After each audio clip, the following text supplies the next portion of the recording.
My dear brothers and sisters, sometimes we search far and wide for respect. We wonder why people don't value us, why they overlook us, why they treat us in ways that hurt. But have you ever paused and asked yourself, what am I teaching people about my worth without even speaking? You see, not everything is said with words. Some of the loudest messages are sent through our behavior.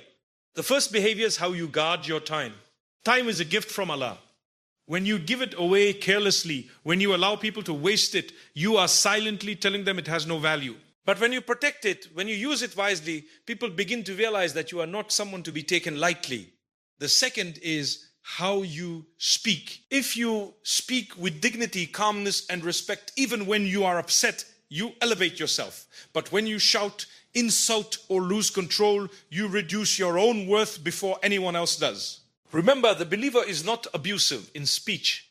The third behavior is setting boundaries. Many people think saying no is harsh. No, my dear brother, my dear sister, it is not harsh when done with wisdom. When you constantly say yes to everything, even when it harms you, you teach people that your comfort does not matter. Islam teaches balance. You have rights over yourself. The fourth is consistency. Who are you when no one is watching? And who are you when everyone is watching? If these two people are different, people will eventually notice. But when your character is steady, when your honesty is firm, your value becomes unquestionable. The fifth behavior is how you respond to disrespect. Not every battle needs your voice. Sometimes the most powerful response is silence. Sometimes walking away is not weakness, it is dignity. When you refuse to engage in what lowers you, you rise without saying a word. The sixth is who you choose to keep around you. If you surround yourself with those who belittle you, who drag you down, you are accepting that standard. But when you choose good company, uplifting company, you are declaring your worth without announcing it. And the seventh and most important is your relationship with Allah. When you know your worth in the sight of your Creator, you stop chasing validation from creation. When you stand in prayer at night, when you raise your hands in dua, when your heart is connected to Allah, you carry a dignity that no one can take away. My dear brothers and sisters, people will treat you based on what you tolerate, what you allow, and what you consistently show them. So be careful. Your actions are teaching others every single day. Value yourself not with arrogance, but with humility rooted in faith, with humility rooted in faith. Respect yourself, not with pride, but with dignity rooted in obedience to Allah. And remember, when you know who you are in the sight of Allah, the opinions of people will never shake you. May Allah grant us strength, wisdom, and dignity in all that we do. Amen. Time is one of the most precious gifts given to you by Allah, yet it is also one of the most easily wasted. Every single day, you are given a fixed amount of it, and once it passes, it never returns. There is no way to buy it back, no way to relive it, no way to relieve it, no way to recover even a single second. When you begin to understand this deeply, your entire perspective changes. You stop treating time as something cheap and you start seeing it as something sacred. The way you treat your time quietly teaches people how they should treat you. If you are always available, always ready to drop everything for anyone at any moment, people will slowly begin to assume that your time has no value.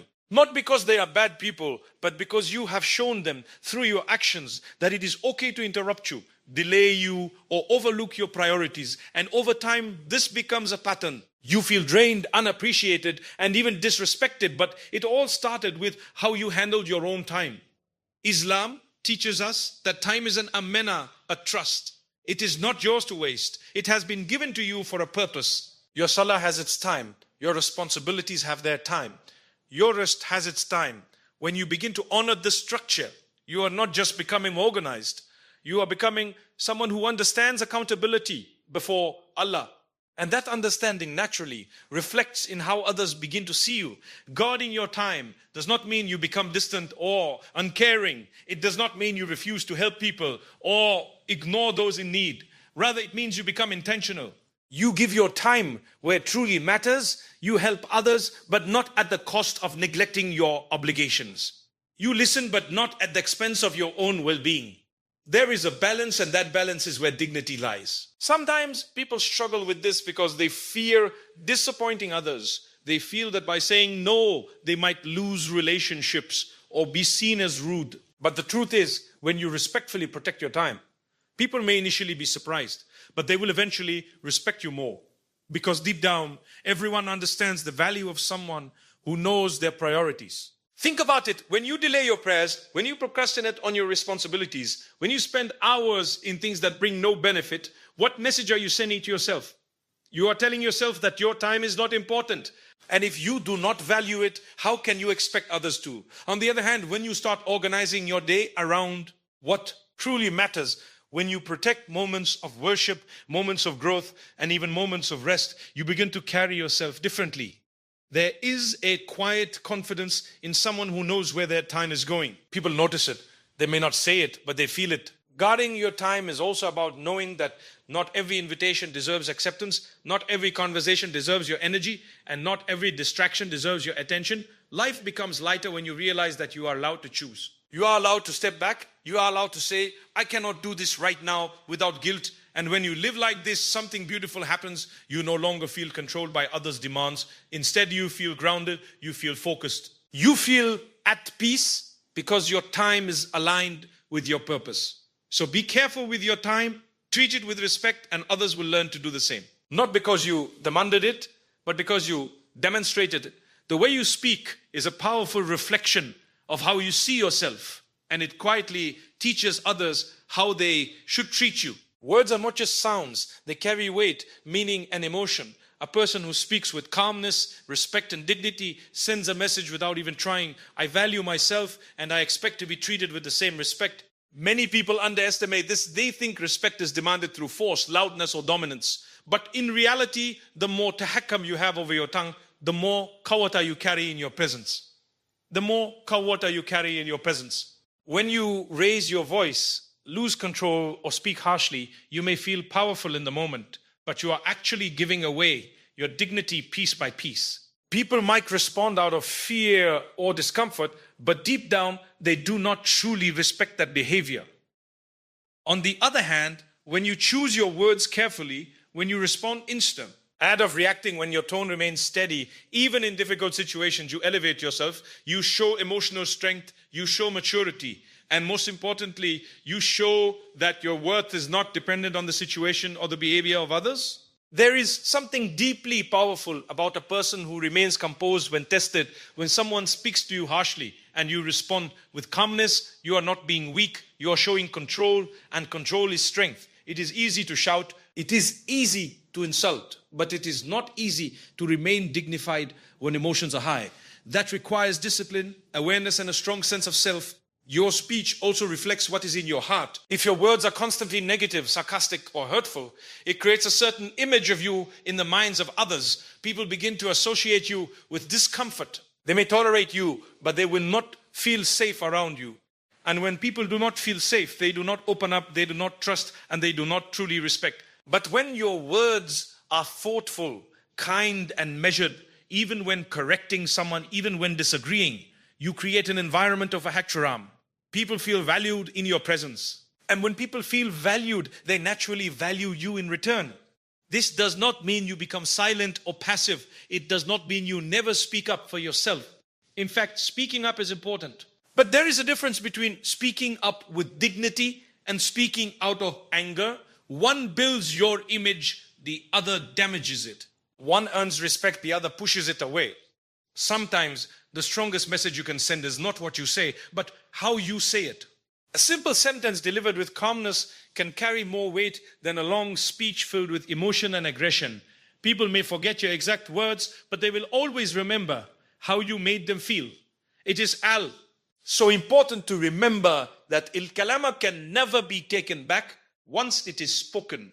A single harsh word can damage a relationship, break trust, or leave a lasting scar.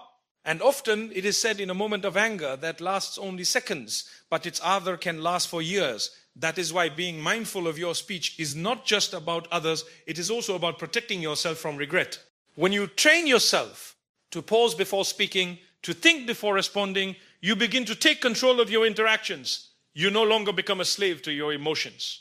You no longer become a slave to your emotions. Instead, you become someone who chooses their words with purpose. Over time, people begin to notice this. They see that you are not easily shaken. They see that you carry yourself with grace. And without you ever saying it, they understand that you are not someone to be spoken to carelessly. So refine your speech. Let your words reflect your iman, your character, and your self-respect. Because in every conversation, you are either raising your worth or lowering it, and most of the time, it is happening quietly through the way you speak. Setting boundaries is one of the most misunderstood aspects of character. Many people think that being kind means always being available, always agreeing, and always putting others before themselves. But over time, this way of living does not lead to peace. It leads to exhaustion. It leads to feeling taken for granted. And slowly, without realizing it, you teach people that your needs come last. There is a difference between kindness and dafe. There is a difference between kindness and dafe. Kindness is a strength rooted in sincerity. It is choosing to help, to give, and to support for the sake of Allah. But weakness is when you feel unable to say no, even when something is harming you, draining you, or pulling you away from your responsibilities. Islam does not teach you to destroy yourself or others. It teaches balance. It teaches then that you have rights over yourself, just as others have rights over you. When you fail to set boundaries, you begin to lose control over your own life. Your time is no longer yours. Your energy is constantly being spent on things that may not even matter. You start saying yes to avoid awkwardness, to avoid disappointing others, or to avoid being misunderstood. But in doing so, you end up disappointing yourself. And that feeling builds up inside quietly, heavily, until it turns into frustration. Setting boundaries is not about pushing people away. It is about defining what is acceptable and what is not. It is about teaching others how to treat you. Not through lectures, but through consistent action. When you respectfully say, I cannot do this right now, you are not being rude. You are being honest. And honesty, when delivered with wisdom, is muhantram. Some people may not like it at first. They may be used to having constant access to you. They may expect you to always agree. And when you begin to change, they might question it. But that reaction is not a sign that you are wrong. It is a sign that they are adjusting to a new standard, a healthier one. You must also understand that saying no does not make you a bad person.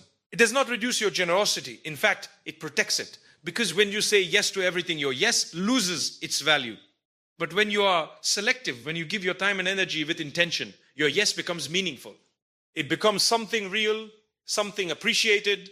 Boundaries also protect your relationship with Allah. When you allow people to take over your schedule, when you constantly delay your ibadat, your prayers, your responsibilities, you are sacrificing what truly matters for what is temporary. But when you set limits, you create space for what is essential.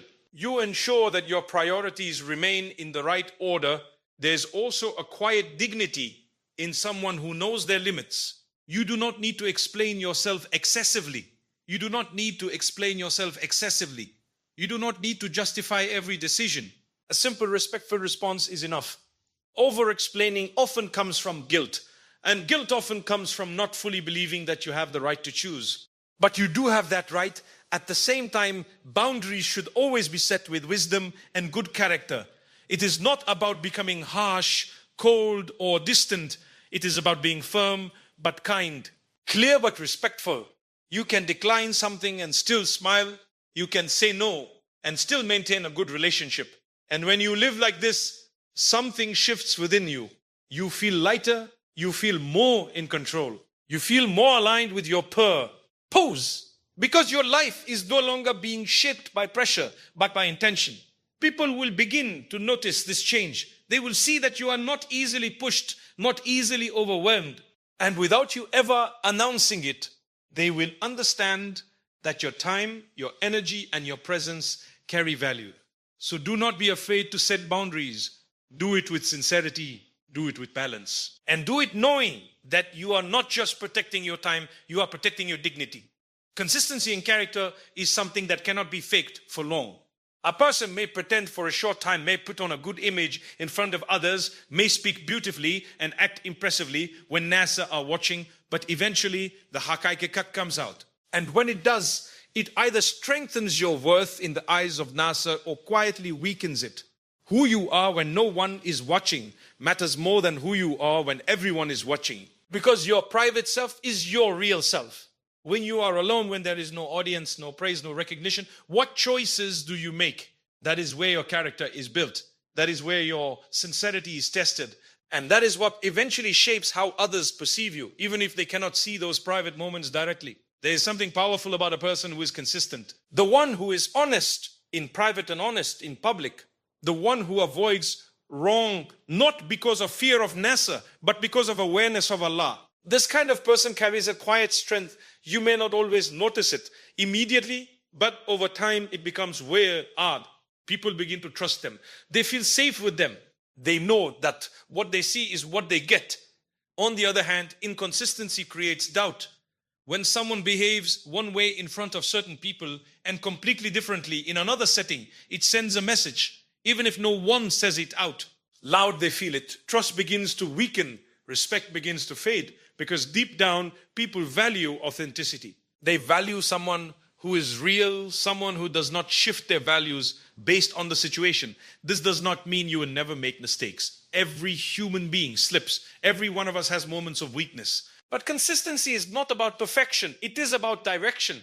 It is about striving to be the same person with the same values, even when it is difficult. It is about catching yourself when you fall and returning to what is right. Your relationship with Allah plays a central role in this. When you are conscious that He sees you at all times, your actions begin to align. You no longer need an audience to do khair. You no longer need validation to do khair. You no longer need validation to stay away from wrong. Your muaya becomes tabit. And that stability reflects in your character. Consistency also shows in small things. The way you speak, the way you treat people, the promises you keep, the ihtiram you show. These are not one-time actions. They are repeated behaviors. And it is through repetition that people form their judgment of you. A single good act may impress, but consistent good character earns lasting respect. Sometimes people try to maintain appearances for the sake of reputation. They focus on being seen as good rather than being good. But this approach is exhausting, and it eventually breaks, because maintaining an image without a foundation requires constant effort. But when your character is genuine, when it is rooted in sincerity, it flows naturally. You do not have to pretend. You simply are. And when you are consistent, you create reliability. People know where you stand. They know what to expect from you. There is no confusion, no guessing, no uncertainty. And that clarity is valuable. It builds strong relationships. It builds trust. And it builds respect that does not easily fade. It is also important to remember that Allah loves consistency even in small deeds. A little that is done regularly is better than a lot that is done once and then abandoned. This principle applies not only to abidat, but to your overall character. Small, consistent acts of honesty, kindness, and integrity shape you into someone of worth. Over time, consistency becomes your identity. It becomes the silent message you send to the world without speaking, without demanding anything. You show people that you are steady, dependable, and sincere. So focus on being real. Focus on aligning your private and public self, because when they become one, your worth is no longer something you need to prove. It becomes something that is clearly seen. How you respond to disrespect says more about you than the disrespect itself says more about you than the disrespect itself. Anyone can react, anyone can raise their voice, defend themselves aggressively, or try to win in the moment. But not everyone knows how to carry dignity when they are hurt, when they are provoked, or when they are treated unfairly. And it is in these very moments that your true worth quietly becomes visible. There is a natural desire within all of us to defend ourselves. When someone speaks harshly, ignores our value, or crosses a line, the qalb feels it immediately. The urge to respond comes quickly. But Islam teaches us something deeper than reaction. It teaches us control.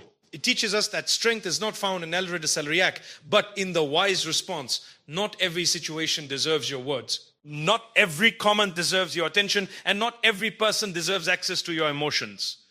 When you respond to every society thing, when you allow every negative word to pull you in, you slowly lower yourself into a space that does not reflect your dignity. You give importance to things that do not deserve it. There is a quiet power in restraint.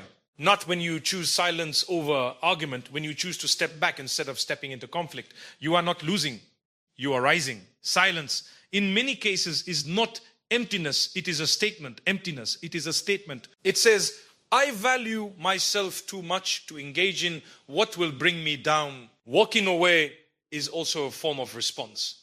Sometimes people think that leaving a conversation or distancing yourself means you are weak or unable to defend yourself, but in reality, it often means the opposite. It means you understand your worth. It means you recognize that your peace is more valuable than proving a point. Of course, this does not mean you allow injustice or zalim to continue without addressing it. Islam teaches us to stand for what is right. But even then, there is a difference between addressing an issue with wisdom and being consumed by anger. You can speak up without losing your composure. You can correct someone without humiliating them. You can defend yourself without becoming harsh. When you respond with anger, you may feel relief for a moment. You may feel like you have protected yourself, but often it leads to regret. Words are said that cannot be taken back.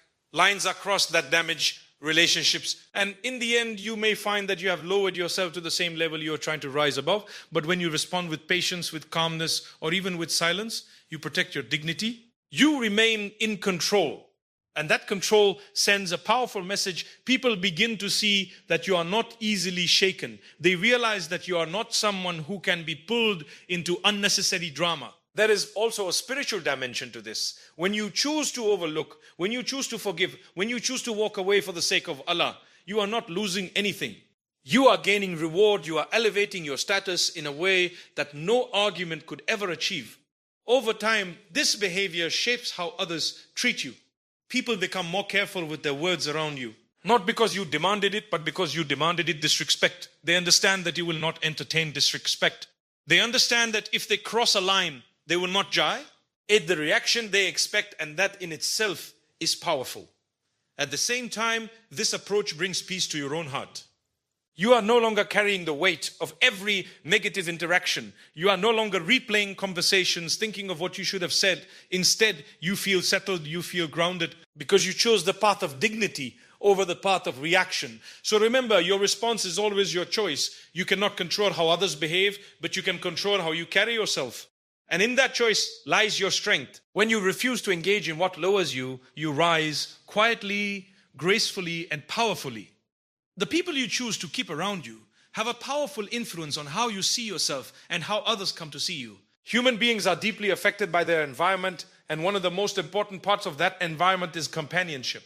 Without even realizing it, you begin to adopt the attitudes, habits, and standards of those you spend the most time with. This is why your circle is not just a social choice, it is a reflection of your self-worth. When you allow people into your life who constantly belittle you, ignore your value, or treat you as insignificant, you are quietly accepting that standard. You may not say it out loud, but your istimrar in their company sends a message. That this is what you are willing to tolerate. Over time, this affects you internally. Your confidence weakens, your sense of worth becomes unclear, and you may even start believing the makdood image they project onto you. On the other hand, when you surround yourself with people who respect you, who remind you of al-khair, who encourage you to grow, something different happens. You begin to rise, not because they praise you constantly, but because they bring out the best in you. They correct you with sincerity. They support you with honesty. And they stand with you in a way that strengthens your character. Good company is not about being with people who always agree with you. It is about being with people who genuinely care about your akira as much as your dunya. Those who remind you to pray when you forget, those who advise you when you slip, those who celebrate your growth, not your grora. This kind of companionship is a blessing, and it should never be taken lightly. At the same time, choosing better company sometimes requires difficult decisions. It may mean distancing yourself from people you have known for a long time. It may mean stepping away from environments that feel familiar but are harmful. And this is not easy. There is emotional attachment, there is history, there are memories. But not every connection is meant to continue if it is pulling you away from who you are meant to be. Letting go does not always mean cutting people off harshly.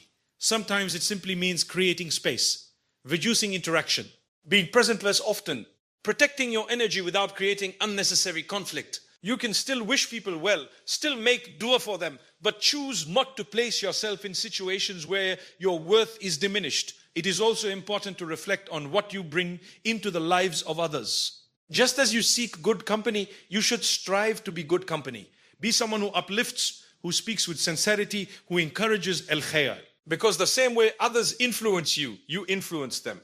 And part of knowing your worth is ensuring that your presence adds value wherever you go. People observe your circle more than you realize.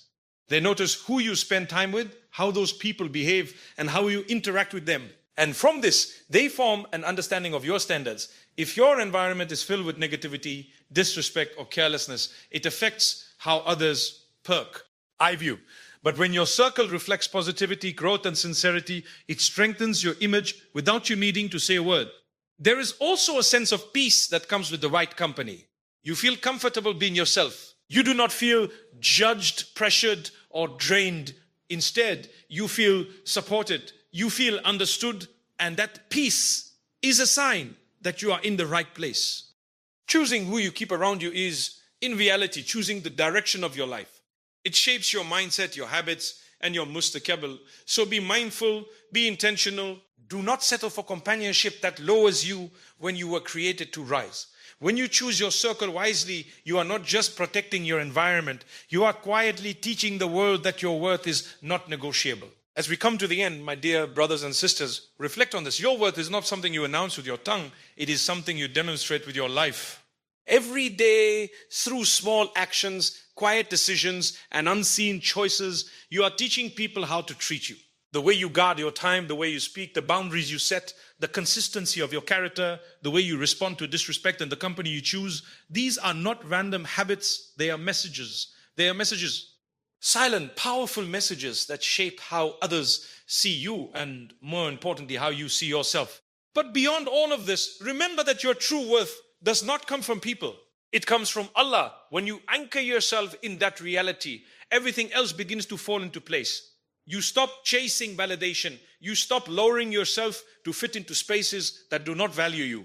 And you begin to carry a quiet dignity that no one can take away. So live with intention, speak with care, act with sincerity, and protect your qalbing from anything that weakens it. Not for the sake of nasl, but for the sake of the one who created you and knows your true value better than anyone else. And when you live like this, you will not need to demand respect. It will come to you naturally, not because you forced it, but because you embodied it. May Allah grant us the ability to live with dignity, to act with wisdom, and to carry ourselves in a way that is pleasing to Him. Ameen.